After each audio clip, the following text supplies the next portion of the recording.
Hey guys, Hitman89 here, I hope you're doing great. Last week we had my No More Room in Hell 2 review, check it out if you're interested. And today we're gonna be looking at my most anticipated game this year, Stalker 2. I played it day one, but sadly, a few hours in, I had to stop. Why? Cause it was broken. It didn't run well, there were some visual glitches, some game-breaking bugs too, and most importantly, the A-Life system was simply missing. But now that the game received 7 updates, including a major one, I thought I'd review it in order to answer the following question. Is Stalker 2 good now? Let's find out. But first, if you want to get all your games for cheap, check out Instant Gaming. They have pretty much every single PC game, and you don't even have to wait for sales anymore. You can get your favorite games day one and still save up to $10 on them. If you're on Xbox, you can get Game Pass codes for cheap, and for those of you on PS5, PSN cards are available too. Instant Gaming is 100% legit, so use the link in the description and get everything you need for cheap. Now let's get back to Stalker 2.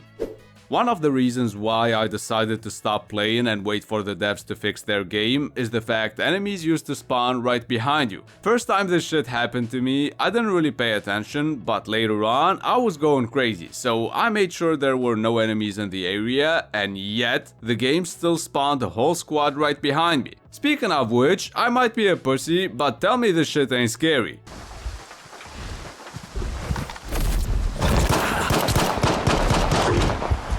These bloodsuckers are still bullet sponges, by the way. At least they adjusted the HP of the ones in the starter area. But I'ma go ahead and say it. A-Life 2.0, my ass. Compared to the day 1 version, they only increased the spawn distance a little bit, and it doesn't always work properly. Like here, you can literally see 2 bandits spawning next to these guys. There are definitely more mutants and stalkers fighting now, but they're not living their life. The game just spawns them in a certain radius around you, which, compared to the previous Stalker games, sucks dick. All you have to do is follow some NPCs around and you'll see how lifeless they are. Oh, and did you guys notice how they always say the most random shit? I'm real busy right now. No, bitch, you're not. I never trusted this motherfucker anyway. Just by looking at him, you can tell he has some skeletons in his closet.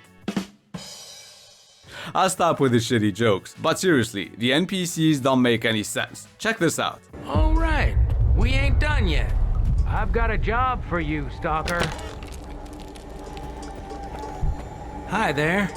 Did you want something? What a piece of shit! But even with stuff like this, the atmosphere is still awesome, cause the lighting, the music, and the weather effects make the world super immersive. Too bad my flashlight doesn't cast shadows. I'm definitely downloading some mods after this review. By the way, I reviewed the game on both PC and Xbox Series X, and I even had a fresh start on PC since the 1.1 update, just to make sure there are no lingering issues from my old saves. So, is the game still broken? Yes, it's a little bit worse on Xbox, and it seems like every new patch introduces more issues than it fixes. I almost regret waiting for these updates, cause okay, they fixed plenty of quests, but so far, I've had a crash, and I got stuck a few times on the shader compilation screen. Now, I'm pretty sure the Stalker fanboys out there are pissed at me, cause they can't stand it when anyone says this game isn't a flawless masterpiece. Who the fuck are you? But for real, apart from those technical issues, Stalker 2 could use some more optimization as well, cause on Series X, it runs at around 50 FPS most of the time, and when shit hits the fan, it drops all the way to the 40s. On PC, I can't really complain cause it runs fine on my 4080, but those of you who have a 3070 or worse will most likely struggle. Speaking of struggle, there are spots where the game stutters like crazy for no reason, and the frame rate becomes abysmal. The game literally turns into a slideshow. What I really like about Stalker 2 is that the more you play it, the buggier it gets.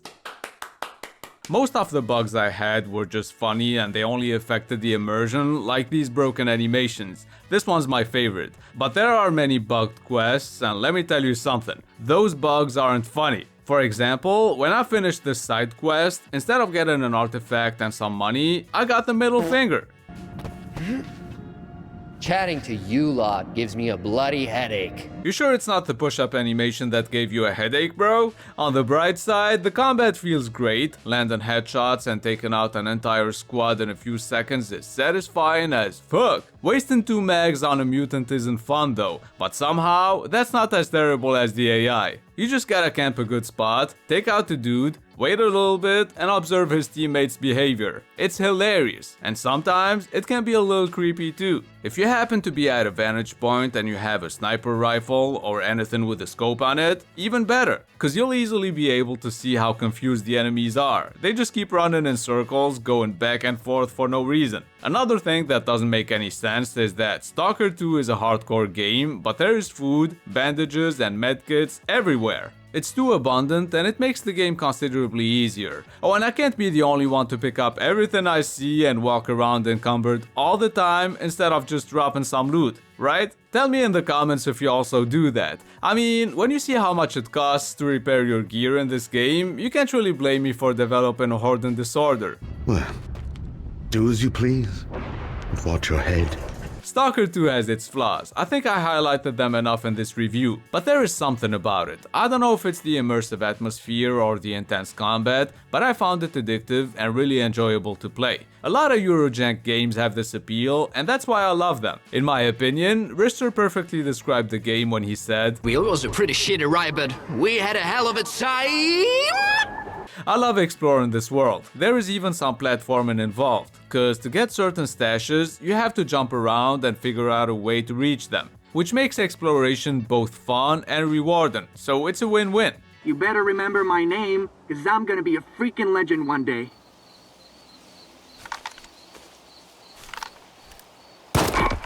Oops, let's just move on to the verdict.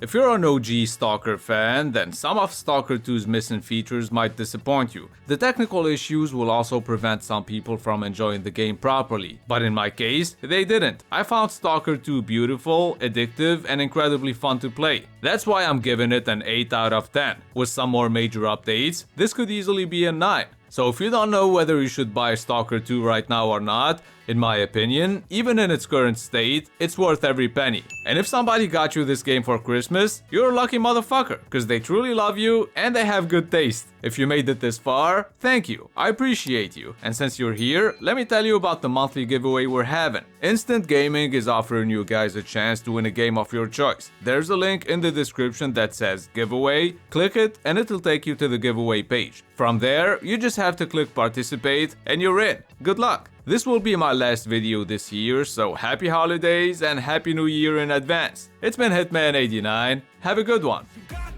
You got this, you gotta run it. Life ain't fair. Are you gonna win or will you play scared?